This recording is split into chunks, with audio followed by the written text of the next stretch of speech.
తిరిగి BCN news కి స్వాగతం. ఏపీ మంత్రి నారా లోకేష్ ఆదేశాల మేరకు యుద్ధ ప్రాతిపదికన జీవో 225 విడుదల చేయడంతో రాష్ట్రంలోని పలువురు దివ్యాంగులకు మేలు చేకూరింది. ఆ జీవో వల్ల ఐఐటీ, ఎన్ఐటీ, ట్రిపుల్ వంటి ప్రముఖ విద్యా సంస్థల్లో 25 మంది దివ్యాంగ విద్యార్థులు సీట్లు సాధించారు. దీంతో వారంతా తల్లిదండ్రులతో కలిసి ఉండవల్లిలోని మంత్రి నారా లోకేష్ నివాసానికి వచ్చి కృతజ్ఞతలు తెలిపారు. ఈ సందర్భంగా విద్యార్థులను మంత్రి లోకేష్ అభినందించడంతో పాటు వారికి ల్యాప్టాప్లను బహుకరించారు. సింపుల్ గవర్నమెంట్, ఎఫెక్టివ్ గవర్నెన్స్ విధానంతో ప్రజలకు అత్యుత్తమ సేవలు అందించడమే తమ లక్ష్యమని మంత్రి లోకేష్ పేర్కొన్నారు. వాస్తవంగా నేను స్టాన్ఫర్డ్ ఎంబీఏకి అప్లై చేసినప్పుడు నాకు వస్తున్నాను అనుకోలే. 3 యూనివర్సిటీస్కి అప్లై చేశా. స్టాన్ఫర్డ్ లీస్ట్ ఛాన్స్ అనుకున్నా. కానీ ఎప్పుడైతే నాకు ఇంటర్వ్యూ లెటర్ వచ్చిందో ఇంట్లో చెప్పా, ఇట్లా ఇంటర్వ్యూ లెటర్ వచ్చింది. నా తల్లిలో నా నవ్వున ఈ రోజు కూడా మర్చిపోలేను. దాని తర్వాత ఎప్పుడైతే నాకు అడ్మిషన్స్ లెటర్ వచ్చిందో, డీన్ ఆఫ్ అడ్మిషన్స్ నుంచి నాకు లెటర్ వచ్చింది, అది చూపించాను. చంద్రబాబు నాయుడు గారు కూడా గర్వంగా ఆ రోజు ఫీల్ అయ్యారు. సరే, అట్లానే మీ తల్లిదండ్రులు కూడా ఎంత గర్వంగా ఉన్నారో వెనకాల నేను చూస్తున్నా. నిజంగానే నాకు చాలా సంతోషంగా అనిపించింది. వాస్తవంగా ఇంకా నేను సెటిల్ డౌన్ అవ్వలా. మా శాఖలో తల్లెక్కడుంది, తోకెక్కడుంది ఎత్తుకునే చాలా టైం పడుతుంది. అంత గందరగోళంగా ఉంది. ఇప్పుడిప్పుడే సమీక్షలు చేస్తున్నాను. కానీ ప్రజల సమస్యలు పరిష్కరించాలి, మీకు అందుబాటులో ఉండాలి, ప్రజల జీవితంలో ఒక మార్పు తీసుకురావాలనేది మా లక్ష్యం. పేదరికం లేని ఆంధ్ర రాష్ట్రం సాధించాలంటే ఇలాంటి విద్యార్థులు బాగా చదవాలి, మంచి ఉద్యోగాలు తీసుకోవాలి, మళ్ళీ పేదరికం నుంచి శాశ్వతంగా బయటికి రావాలి. ఒక ఇంగ్లీష్లో సామెత ఉంది, రోజొక చేప ఇచ్చే బదులు చేప ఎట్లా పట్టాలో నేర్పిస్తే అతను బాగా పైకి వస్తాడని. అది మా ప్రభుత్వం లక్ష్యం. సంక్షేమం చేస్తాం కానీ శాశ్వతంగా పేదరికం నుంచి బయటికి తీసుకురావాలంటే దాని మార్గం ఒక్కటే, విద్య ద్వారా. ఒకటి కేజీ టు పీజీ వరకు మొత్తం విద్యని బలోపేతం చేయాలి, స్కిల్ డెవలప్మెంట్ లాంటి అనేక కార్యక్రమాలు చేయాలి, జాబ్ రెడీ యూత్ తయారు చేయాలి. మిమ్మల్ని పేదరికం నుంచి బయటికి తీసుకొచ్చే లక్ష్యంతోనే మేము పనిచేస్తాం. ఒక లక్ష్యంగా చేస్తున్నా. మిమ్మల్ని అందరూ కూడా కోరుతున్నా, ఇప్పుడు మీరు వెళ్తారు, బాగా చదువుకుంటారు, మళ్ళీ ఏ చెన్నైనో, బెంగళూరు, హైదరాబాద్ వెళ్ళిపోతే నాకు కష్టం స్వామి. మళ్ళీ రావాలి, మన రాష్ట్రానికి రావాలి. అమరావతి అవ్వచ్చు, విశాఖపట్నం అవ్వచ్చు, రాయలసీమ అవ్వచ్చు, మీకు రెడీగా కంపెనీలు ఉంటాయి. ఉద్యోగాలు కల్పించే బాధ్యత మేము తీసుకుంటాం.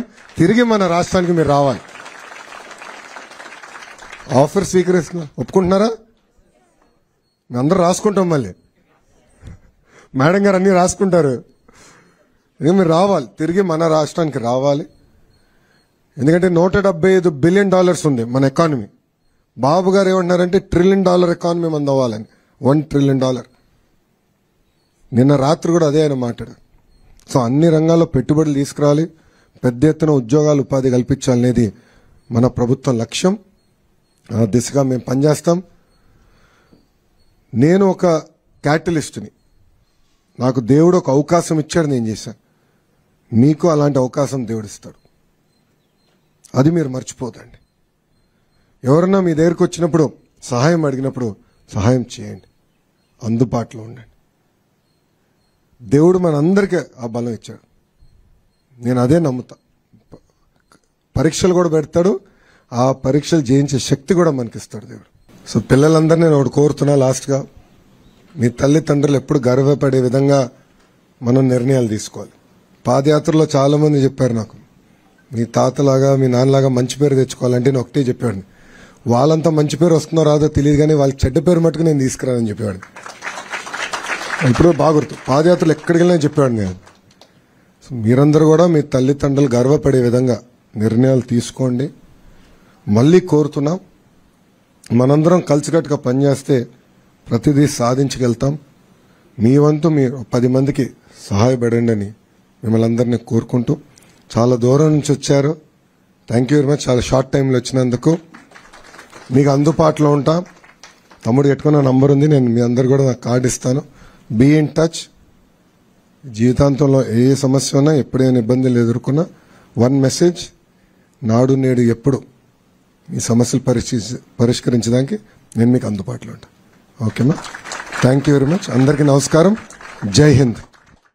గతంలో ఆంధ్ర, తెలంగాణ ముఖ్యమంత్రులు ప్యాలెస్ ఫామ్ హౌస్లకే పరిమితమయ్యారని, కానీ చంద్రబాబు, రేవంత్ రెడ్డి కలిసి ఇరు రాష్ట్రాల ప్రయోజనాల కోసం సమావేశమయ్యారని నెల్లూరు జిల్లా సర్వేపల్లి ఎమ్మెల్యే సోమిరెడ్డి చంద్రమోహన్ రెడ్డి పేర్కొన్నారు. ముఖ్యమంత్రుల సమావేశంపై మాజీ మంత్రి కాకాని వ్యాఖ్యలను ఆయన తిప్పికొట్టారు. ఇరు రాష్ట్రాల సమస్యలపై భేటీ అయితే విమర్శించడం సరికాదని ఆయన హితవు పలికారు. చంద్రబాబుపై మరోసారి విమర్శలు చేస్తే వదిలిపెట్టే ప్రసక్తే లేదన్నారు. వ్యవసాయ శాఖ మంత్రిగా కాకాని ఆ రంగానికి ఏం చేయలేదని, మైక్రో ఇరిగేషన్ కోసం కేంద్రం ఇచ్చిన నిధులను కూడా ఖర్చు చేయలేకపోయారని సోమిరెడ్డి చంద్రమోహన్ రెడ్డి పేర్కొన్నారు. ఒక అధికారిక రెండు రాష్ట్ర ప్రభుత్వాల చర్చలు, ఇద్దరు ముఖ్యమంత్రులు, మంత్రులు, ప్రిన్సిపల్ సెక్రటరీస్, చీఫ్ సెక్రటరీస్, నీకెందుకు ఏడుపు? 5 ఏళ్ళు ఒకరు ప్యాలెస్కి, ఒకరు ఫామ్ హౌస్కి పరిమితమైనారు. ఒకరు ప్యాలెస్, ఒకరు ఫామ్ హౌస్. మీకు ఒకరికొకరు లోపల ఒకరి రాష్ట్రంలో ఆస్తులు ఇంకోటి దోచుకునే దానికి పరిమితమైనారు. మీరు ఒక చంద్రబాబు నాయుడు గారు అంత సీనియర్ మోస్ట్ లీడర్ ఇమ్మీడియట్గా ముఖ్యమంత్రి అయిన నెల రోజులు కూడా కాలే, రెడ్డిని పక్క చీఫ్ మినిస్టర్ని రిక్వెస్ట్ చేసి మన ఇద్దరం సమావేశం పెట్టుకోవాలా, నేను వస్తానని చెప్పి ఒక అడుగు తగ్గి ఈయన తెలంగాణ ముఖ్యమంత్రి సమావేశానికి పోయినాడు. ఫర్ ఎగ్జాంపుల్ మైక్రో ఇరిగేషన్ 60% వాళ్ళు ఇచ్చే సబ్సిడీ 40% పెట్టలేక మూతేసుకున్నావు నువ్వు అగ్రికల్చర్ మినిస్టర్గా. మీరు వాటాల గురించి మాట్లాడతారా? నువ్వు మాట్లాడతావా వాటా గురించి? శాఖ మూసేసినోడివి. ఒక మైక్రో ఇరిగేషన్, ఒక మెకనైజేషన్, దేంట్లో సెంట్రల్ గవర్నమెంట్ ఇచ్చిన ఫండ్స్ ఖర్చు పెట్టావు. మేము పెట్టాం. ఇండియాలో స్టూడెంట్ నంబర్ 1 మొదటి స్థానంలో నిలబడ్డాం. నువ్వు అగ్రికల్చర్ మినిస్టర్గా అట్టర్ ఫ్లాప్ అయి ఇక్కడ కూర్చొని ఇసుక, మట్టి, ఎర్రమట్టి, తెల్లరాయి, టోల్ గేట్లు పెట్టుకొని బతికావు నువ్వు. ఇద్దరు ముఖ్యమంత్రులు, చిన్న బిడ్డలు ఆ డ్రగ్స్తో నాశనం అయిపోతున్నారు వాళ్ళ జీవితాలని చెప్పి ప్రత్యేకంగా చర్య తీసుకోవాలని. చెడిపోయింది మీ టైంలో. ఆంధ్ర రాష్ట్రం డ్రగ్స్ ఎక్కడిగా ఉంటే అక్కడ దొరికే పరిస్థితి వచ్చింది. పిల్లల జీవితాలను నాశనం చేశారు మీరు. దాన్ని కంట్రోల్ చేయాలంటే దాన్ని కూడా కూస్తావు నువ్వు. ఇటువంటి మనుషులు. సరే, ఇంకా నీ సంగతి ఒక కల్తీ మద్యం, ఒక నకిలీ పత్రాలు, ఇంకా డాష్ డాష్ డాష్. లాస్ట్ 5 ఇయర్స్లో గోవర్ధన్ రెడ్డి కాకాని గోవర్ధన్ రెడ్డి దోచుకున్నవి, సిస్టమ్స్ కొలాప్స్ చేసినాయి. ఒక ఎన్ఆర్ఈజేస్ నుంచి, ఒక ఇరిగేషన్ ఫండ్స్ నుంచి, ఒక ఇసుక నుంచి, ఒక ఎర్రమట్టి నుంచి, ఒక తెల్లమట్టి నుంచి, మట్టి నుంచి ఆఖరణ తెల్లరాయి వరకు, అక్కడున్న టోల్ గేట్ల వరకు దేంట్లో వదిలిపెట్టాం. గుర్తుపెట్టుకో, డెఫినెట్గా అనుభవిస్తావు. మీరు చేసిన దోపిడీ, మీరు చేసిన దుర్మార్గాలు. 100 మందిని మా వాళ్ళని సర్వేపల్లిలో జైలుకి పంపించావు. 100 మంది ఫోర్జరీ సంతకాలు.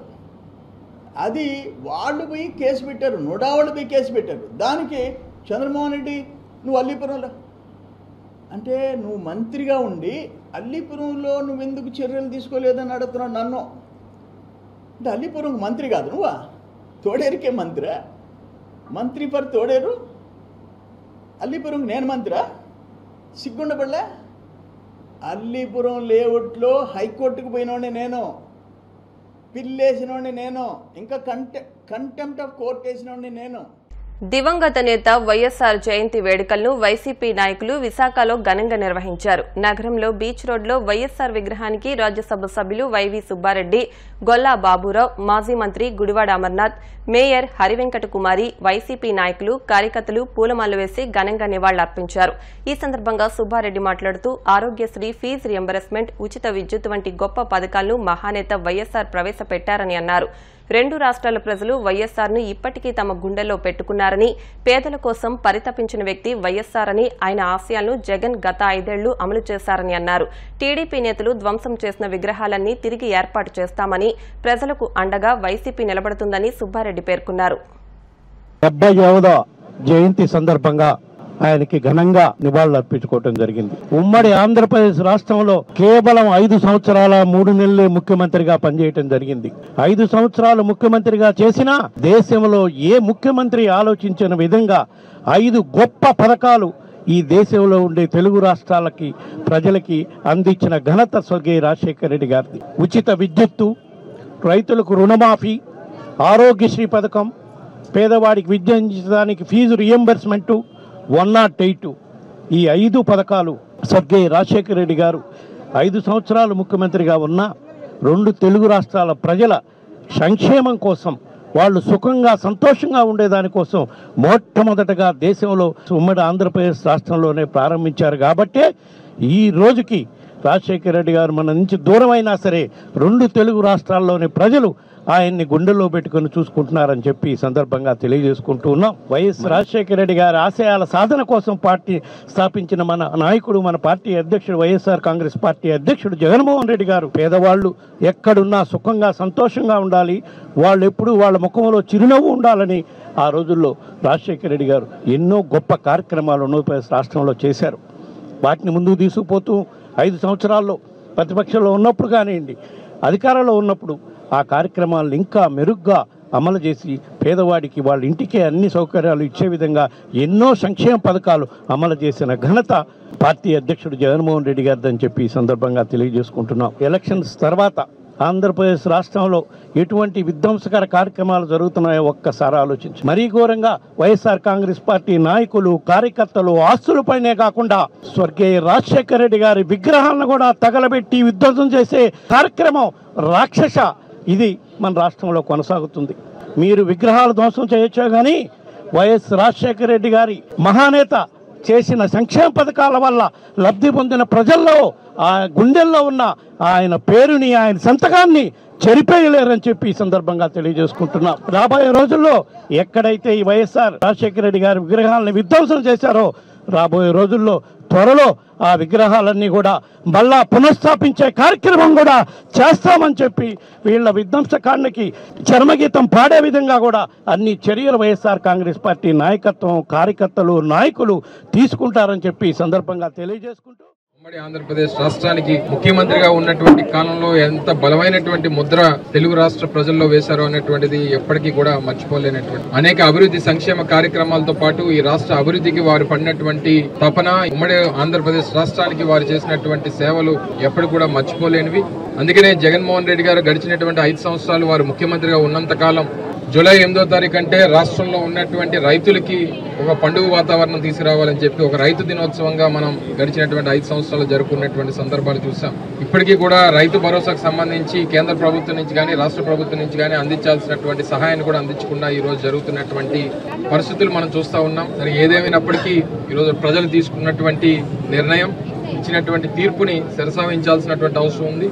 తప్పకుండా దానికి అనుగుణంగా రాజశేఖర రెడ్డి గారి ఆశయాలు, వైఎస్ఆర్ కాంగ్రెస్ పార్టీ తాలూకా ఆలోచన విధానాలు, జగన్మోహన్ రెడ్డి గారి తాలూకా నాయకత్వ స్ఫూర్తితో తప్పకుండా రానటువంటి కాలంలో మరింత బలంగా అధికారంలో ఏ రకంగా పేదవాడికి మంచి చేసేటువంటి కార్యక్రమాలు చేశామో ప్రతిపక్షంలో కూడా ఈరోజు రాష్ట్రంలో ఉన్నటువంటి పేదవాడి పక్షాన పోరాటం చేసి ప్రజల పక్షాన జగన్మోహన్ రెడ్డి గారి నాయకత్వంలో నిలబడతాం అనేటువంటి విషయాన్ని కూడా మరి ఈరోజు రాజశేఖర రెడ్డి గారి పాదాల చెంత ప్రజలందరూ కూడా మాటిస్తూ ఏదేమైనప్పటికీ గెలుపోవటంలో అనేటువంటి వైఎస్ఆర్ కాంగ్రెస్ పార్టీకి కొత్త కాదు.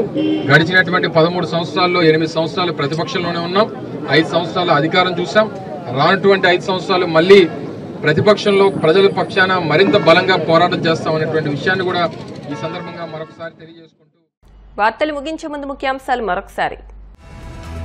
రష్యాలో 2 రోజుల పాటు పర్యటించనున్న ప్రధాని మోదీ, రష్యా సైన్యంలో పనిచేస్తున్న ఉద్యోగులకు లభించనున్న విముక్తి.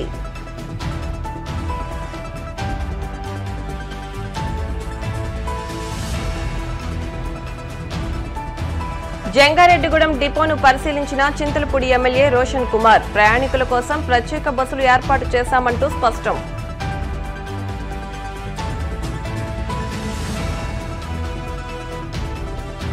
ప్రజా సమస్యలను కాకినాడ కలెక్టర్ దృష్టికి తీసుకువెళ్లిన పిఠాపురం మాజీ ఎమ్మెల్యే వర్మ, మత్స్యకారులు, రైతుల సమస్యలు పరిష్కరించాలంటూ విజ్ఞప్తి.